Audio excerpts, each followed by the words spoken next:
Hey everyone, welcome to my Jyotirlinga series in Varanasi.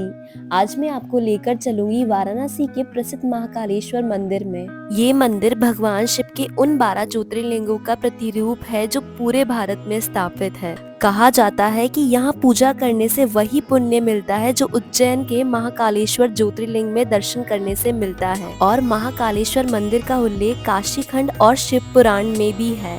Mahakaleshwar मंदिर वाराणसी के केंद्र में स्थित है।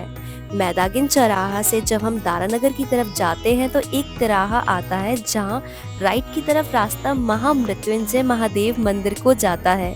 इसी महामृत्युंजय महादेव मंदिर के परिसर में स्थित है श्री महाकालेश्वर महादेव मंदिर। ये मंदिर भगवान शिव के महाकाल रूप को समर्पित है जो समय और मृत्यु के अधिपति माने जाते हैं। यहाँ दर्शन करने से भक्तों के सभी पाप नष्ट होते हैं और मोक्ष की प्राप्ति होती है। इस मंदिर में दर्शन और पूजा से कई आध्यात्मिक और शारीरिक लाभ मिलते हैं। कहा जाता है कि यहाँ पूजा करने से जन्म मृत्यु के चक्र से मुक्ति मिलती है।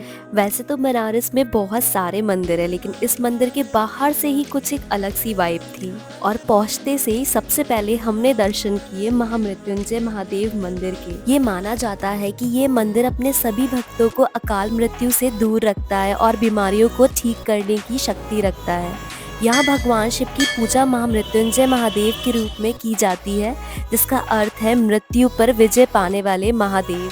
लोग यहाँ विशेष रूप से महामृत्युंजय पाठ करते हैं, जिससे न केवल भय और रोगों से मुक्ति मिलती है बल्कि शारीरिक और मानसिक शांति भी प्राप्त होती है। महामृत्युंजय महादेव मंदिर के दर्शन के बाद हम सीधे गए और राइट टर्न लिया, फिर पहुंच गए महाकालेश्वर मंदिर तक और अच्छे से दर्शन किए क्योंकि वहां पर बिल्कुल भी रश नहीं था। कहा जाता है कि यहाँ पूजा करने से जन्म मृत्यु के चक्र से मुक्ति मिलती है। भगवान महाकाल की पूजा से मृत्यु का भय और मन का तनाव समाप्त होता है। मंदिर का वातावरण मन को शांत और ऊर्जा से भर देता है। यहाँ रुद्राभिषेक और विशेष पूजाओं से भक्तों की सभी इच्छाएं पूरी होती हैं। यहाँ मंत्रों का जाप और ध्यान करने से मानसिक और शारीरिक स्वास्थ्य से सुधार होता है। और यहाँ की भस्म आरती बहुत ज़्यादा अनोखी है, जो उज्जैन की भस्म आरती से प्रेरित है।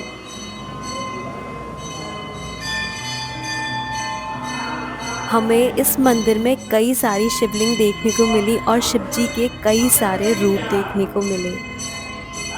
और नेक्स्ट हम पहुंच गए शिव जी के एक और रूप देखने के लिए, वृद्धकालेश्वर महादेव मंदिर।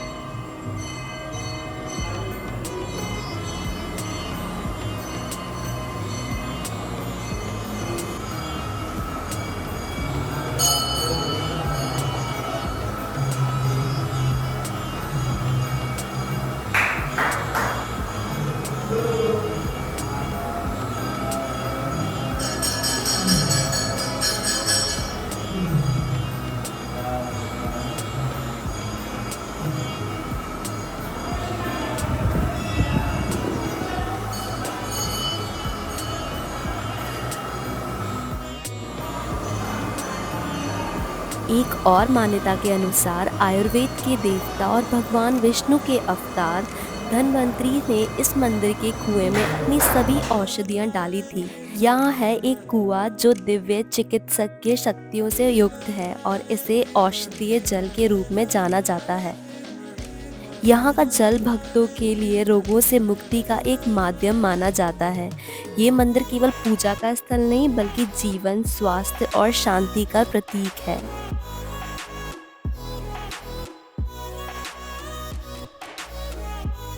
और मैंने एक ग्लास उठाया और मुझे झूठा करके पीने की आदत है, तो मैं भूल गई थी वहाँ पर।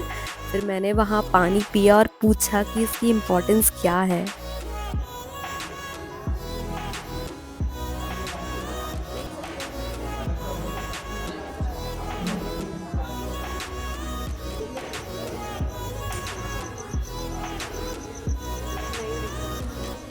पानी कितना रहता है, नीचे तक रहता है?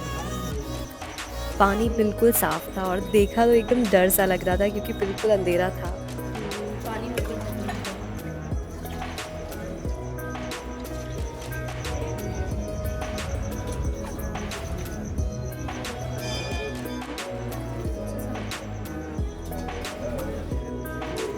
जब पानी पी लिया तो मन किया पूछती हूँ कि इसका रियली में क्या बेनिफिट है, क्योंकि अब तक सिर्फ पढ़ा था। पेट के लिए फायदा है। ये देख के मत The Mahakaleshwar temple in Varanasi is not just a place of worship, it is a gateway to spiritual enlightenment and inner tranquility. Whether you seek liberation, blessings, or peace of mind, this temple offers an unmatched divine experience.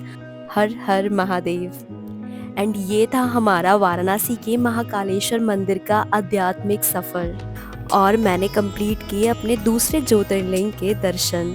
और अगर आप वाराणसी आए तो इस मंदिर के दर्शन ज़रूर करें। Thank you so much for watching. See you in the next video. Bye bye, take care.